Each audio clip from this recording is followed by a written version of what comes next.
বিসমিল্লাহির রহমানির রহিম। আসসালামু আলাইকুম। আমি উর্মি রহমান ঢাকা থেকে বলছি। তো যেখান থেকে ভিডিওটি দেখছেন আশা করি ভালো আছেন। আশা করি আমরা জানি সবাই যে আসলে আমাদের দেশের পরিস্থিতিটা খুবই খারাপ, তারপরও যে কোনো পরিস্থিতিতে কিন্তু আলহামদুলিল্লাহ বলাটা খুবই ভালো। তো এই যে সকাল থেকে, আসলে সকাল না, মোটামুটি 11:30টার মতো বেজে গিয়েছে। আজকে একটু আমরা সবাই দেরি করে উঠেছি, এত বৃষ্টি, তো আসলে খোঁজ খবরই আমাদের ছিল না। তো এই যে উঠে হচ্ছে নাস্তা খেয়ে ফ্রেশ হয়ে ঘরটুকু একটু পরিষ্কার করে যেমন রাখি এর চেয়ে 2 ডবল মনে হয় নষ্ট হয়ে যায়।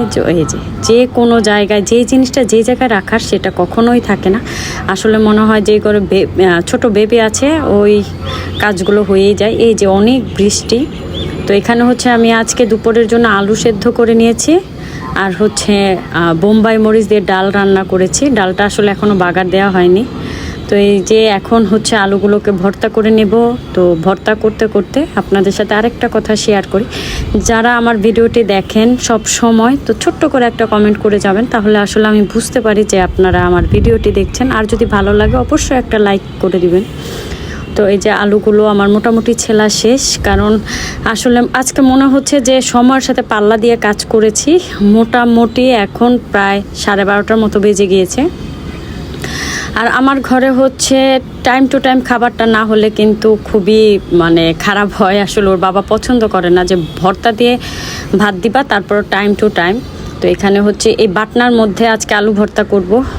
আর এই বাটনাটার মধ্যে আলু ভর্তা করলে অনেক মজা হয়, আবার হাতের স্পর্শ মাখামাখির একটা যে ঝামেলা সেটাও হয় না।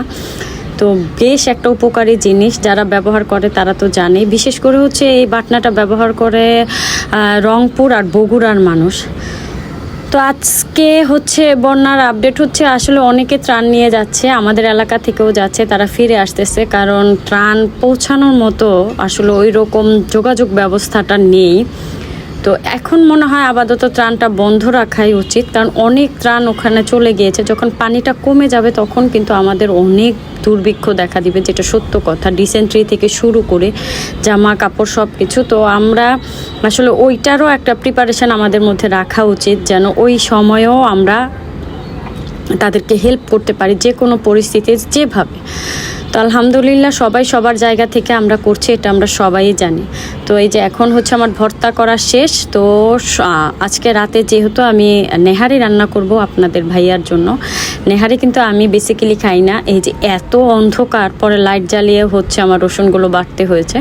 তো আজকে একদম বাটাবাটি টাটকাভাবে বেটে আজকে নেহারিটা রান্না করব। তো এখানে হচ্ছে রসুন বাটবো। তো রসুন আসলে আমি সবাই মশলা পিষে রেখে দেয়, আমি ইদানিং এই কাজটা করছি না। যখন যতটুকু লাগছে ততটুকুই কষ্ট করে বেটে নিচ্ছি, কারণ হচ্ছে তরকারির টেস্টটা কিন্তু একটু ভালো লাগে। গ্রাম অঞ্চলে আমরা দেখি, আমি বিশেষ করে আমার শ্বশুর বাড়িতে গেলে দেখি তারা প্রতি বেলা রান্নার এইরকম সাথে সাথে বেটে নেয়। আসলে তাদের শরীরে কত এনার্জি। আর আমাদের ঢাকা শহরে কাজও কম, আমরা দুর্বলও বেশি, যেটা সত্য কথা। তো এই ছোট্ট পাটাতে আসলে সবগুলো একসাথে বাটা যায় না। আর ওই দিক দিয়ে হচ্ছে আমি নেহারিটা ভিজিয়ে রেখেছিলাম, এটাকে এখন পরিষ্কার করছি। তো ঈদের পর হচ্ছে এই ফার্স্ট টাইম হচ্ছে আমি নেহারি রান্না করছি। আরও আছে, তো একসাথে এত বড় বড় হাড়, তো একসাথে এত বড় পাতিলটা সিলিন্ডারে বসাটা কেমন মনে হয় অপচয়, আর একসাথে এত খাওয়াও হবে না। তো 3 থেকে 4টা হাড় আমি নিয়ে নিয়েছি, বাকিগুলো রেখে দিয়েছি, পরে রান্না করব। তো ওগুলো ভিজিয়ে রেখেছিলাম, রেখে মশলা বেটে নিয়েছি। এখন হচ্ছে এটাকে মাখিয়ে বসিয়ে দিব, কারণ এটা হচ্ছে প্রায় টাইম লাগবে 1 থেকে 1.5 ঘন্টা, অনেক টাইমের ব্যাপার। তো এই টাইমে আমি বসে হচ্ছে রিল্যাক্সভাবে আসলে একটু বিশ্রাম নিতে পারবো, হালকা জাল দিয়ে বসিয়ে দিব। তো নেহারি দিয়ে কিন্তু রুটি বেশ ভালো লাগে। তো আজকে হচ্ছে আমাদের ঘরে ছোট্ট একটা মেহমান চলে আসবে, নতুন অতিথি আসলে, যাকে আপনাদের সাথে আমি এখন পর্যন্ত কারোর সাথে শেয়ার করিনি, আজকে আমি শেয়ার করতে যাচ্ছি। তো সবাই কিন্তু ভালো করে আসলে আমার ভিডিওটা দেখবেন। এই যে মাখিয়ে বসিয়ে দিচ্ছি নেহারিটা, দেন হচ্ছে আপনাদের সাথে শেয়ার করব যে আমার ঘরে নতুন অতিথি কে এসেছে। তো এটা মাখানোর পর হচ্ছে আমার কিন্তু আরেকটা কাজ রয়ে গেছে, সেটা হচ্ছে রুটি বানাতে হবে। রুটি তো বেশ সময় লাগে আমার, আসলে মাছ কাটা, মুরগি কাটা, রুটি বানানো, এই কয়টা জিনিস আমার খুব খারাপ লাগে। ও এটার সাথে হচ্ছে আপনাদের ভাইয়া বলেছে বোম্বাই মরিচ অ্যাড করে দিতে। আমি জানি না এই লোকটা আসলে সব সময় সব বেলাতে, আগে খেতে শুকনা মরিচ, ইদানিং তার মানে আরেকটা আইটেম যোগ হয়েছে বোম্বাই মরিচ। তো আস্তে আস্তে আসলে মাখানোর চেষ্টা করছে। হাতের মধ্যে ঢুকে গেলে আবার আরেকটা ঝামেলা সৃষ্টি হয়ে যাবে। তো আস্তে আস্তে আসলে এটাকে মাখিয়ে একটু রেস্টে রেখে দিলে মশলাগুলো অ্যাড হয়ে যাবে। আসলে আমি কিন্তু আপনাদের সাথে রেসিপি কখনোই শেয়ার করি না, আমি মোটেও রান্না করতে পারি না। আমি কিন্তু জানি আমার আপুরা খুব ভালো রান্না করতে পারে, আমার থেকে অনেক গুণ বেটার। তো যা করি সেটাই আপনাদের সাথে শেয়ার করি। তো এখন চলে আসছি রুটি বানাতে। তো রুটি বানাতে বানাতে দেখি হঠাৎ করে এই মা চলে আসছে। তো আমার কষ্টটা একটু কমেই গিয়েছে। মা বাকি যে রুটিগুলো ছিল সেগুলো হচ্ছে বেলে দিচ্ছে। আমার কষ্ট দেখে আসলে মা সবই বোঝে। তো বলতেছে তুমি উঠো, আমি বেলে দিই। তো আমার কষ্টটা একটু কমে গিয়েছে, কারণ যেদিন আমি কাজ করি সেদিন অনেক কাজ করতে হয়, জানি না আমি। আর যেদিন না করতে হয় ওই দিন খুব আরামেই থাকি।